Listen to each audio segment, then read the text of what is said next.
Just a quick update here. I've got everything wired up and I just want to show you the operation. So I got my 3S battery pack there and it's wired into my two-way relay.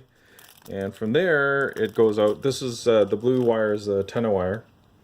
And it goes out to my UBEC, which is a, it'll handle up to 6S, 2 to 6S, and outputs 3 volts at 5 volts at 3 amps.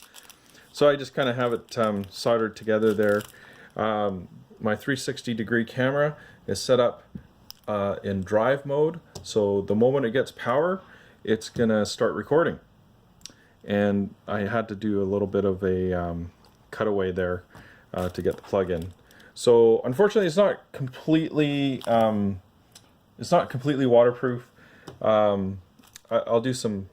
I'll put a balloon or something around there, and then I'll seal this off. So the insides will be sealed off. It's just that this part here might be exposed there. But anyways, I'm not going to have it on really inclement weather days anyways. So because honestly, like a video would not probably be that great on that day anyway. So that's how I see it. I might put some rain X on top just to kind of, if it does rain and stuff, but just wanted to show you the operation of it. So it's all set. This part here is there's an on and an off, and basically when it's count down to like 30 seconds or something, I'm just going to go on, and you'll hear a little click there.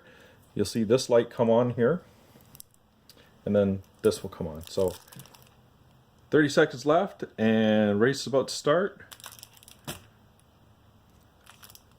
Power flows through here. Starts up the 360-degree camera, and it starts recording. So it looks to me that there's about a 5-second delay. So I got to factor that in when I start this thing going. And when all the boats are clear and everything's done, I'm gonna turn it off. All right, so that's my update for now. I'm gonna get the base all done now that this is ready to go. Some silicone around there, and we'll get this thing in the water.